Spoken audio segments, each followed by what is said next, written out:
Hello again. This is Ariel Cohen with the Global Take. I would like to talk to you today about what's going on in Washington in the aftermath of the Trump impeachment trial. It feels like it was a long time ago. It was not. And how the polarization of the nation continues, and what does it do to our international standing? As you know, the Biden administration has its hands full. Our contractors and troops were attacked in Erbil, that's in northern Iraq, and the US retaliated against a pro-Iranian militia in Syria. We'll talk about it in another program, but we also are dealing with the US returning to JCPOA, that the Iran nuclear deal from the Obama era. That will be very challenging. Thursday, the US released a report on the assassination of the Saudi journalist who also worked for the Washington Post, Mr. Khashoggi. This is a very critical report that will seriously complicate our relationship with the Kingdom of Saudi Arabia. The US looks like it's agreeing to the German position on the pipeline, the gas pipeline called Nord Stream 2. We saw President Macron of France coming out in support of the German position, not opposing the increased Russian supply and dependency on Russian gas in Europe. And of course, there's China. China is the principal challenge of the United States and the collective West, whatever is left of the West, in the foreseeable future. And how we deal with China will define the stature, the status, the position of the United States in the world in the decades to come, maybe till the end of the century. We have 80 years that may be a very protracted confrontation between the US and our allies and China. So if we have a very polarized body politic, polarized in which the congressmen don't listen to each other, people on different sides of the debate hate each other and cannot discuss and debate issues impassionately, where people are using memes and calling each other names, and the country is split. I would say the country is split today between the left, the moderate left, the moderates in the middle, and the right and the far right. So we split probably 6 different ways. Republicans and Democrats are now a mosaic of different factions and different opinions. And without common language, common political language, without moderation, without listening to each other and understanding each other, I do believe we're doomed. We are going to fight each other. We will not agree on major policy issues. People like to quote infrastructure as one of the issues that the Republicans and Democrats agree in Washington. Maybe, but the fact is, since George W. Bush, we did not have a serious infrastructure bill. Our infrastructure is falling behind, which means companies may prefer a Singapore or even China or Europe to the United States because our roads, bridges, railroads, airports are not in the shape we deserve. I think we deserve first-class infrastructure. That's just one example. Another example, there are different opinions, not necessarily on a partisan basis, about immigration.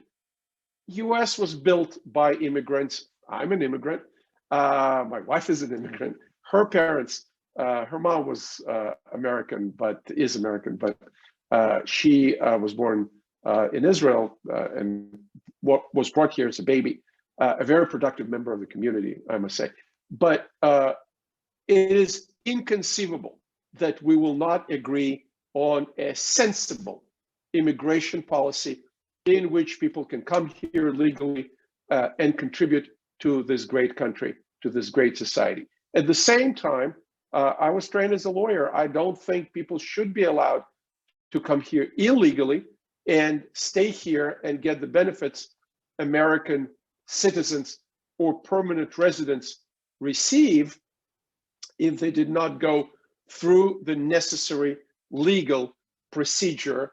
And that procedure should be based on, again, agreed upon criteria, such as whether these people speak English, do they have a skill set that is necessary to our community, making sure they will not be a burden on the society.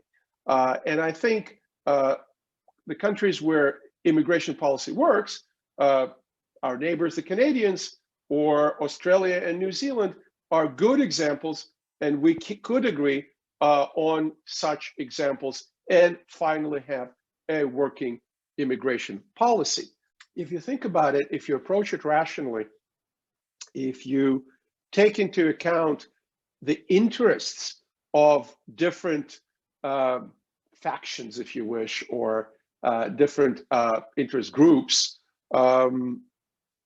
we could negotiate it, we could use expertise, we could come to compromises that are necessary to vote on such policies. For a very long time, our foreign policy and defense were bipartisan, and the divisions, as people used to say, stopped at water's edge. In other words, when we debated things here at home, when we went abroad, people did not emphasize our differences. And of course, the differences always existed. If you read about the debates in the 1940s called Who Lost China, when the nationalist regime, the Kuomintang, collapsed and was defeated by Mao Zedong with the support of Joseph Stalin, the events that led to the Korean War later on. This was a serious debate with a lot of finger pointing here in the United States. There were also differences in the Cold War. Ronald Reagan famously said, Cold War, it's simple. We win, they lose, they being the Soviets. And it worked. So we can have a debate. The debate on foreign policy, in particular, has to be respectful. The arguments have to be based in reality, no finger pointing, no demonizing each other. But you see today on major issues such as China, Iran, military expenditure, North Korea, there are differences of opinion. And in order to pursue US foreign policy, I believe the Democratic administration needs to listen to Republicans and hopefully appoint some Republicans in important positions and vice versa.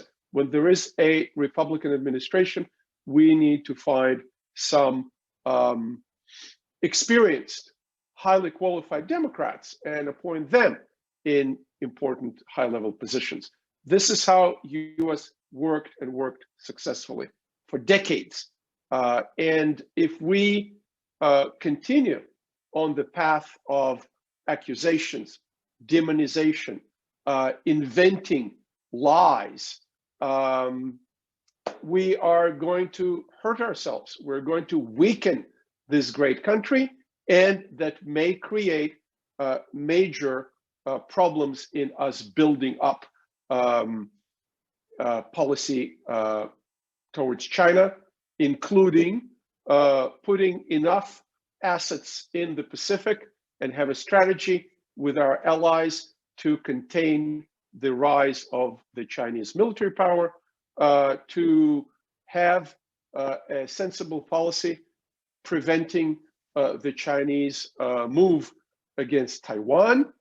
You saw China is prodding and poking at Taiwan, at India. There was a clash in the Himalayan mountains between China and India, and in other areas they have claims on a chain of rocks, small islands, uninhabited islands, a claim against Japan.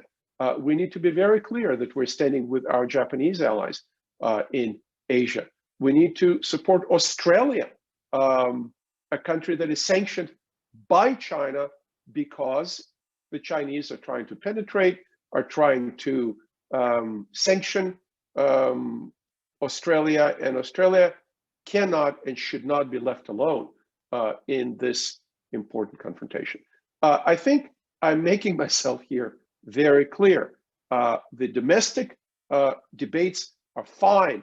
Freedom of expression is great. It's constitutional. It's American. But on the other hand, demonization, lies, fake news is not fine, and is actually a poison that may harm us enough that we will be constrained in the international arena. We already saw that on very important issues.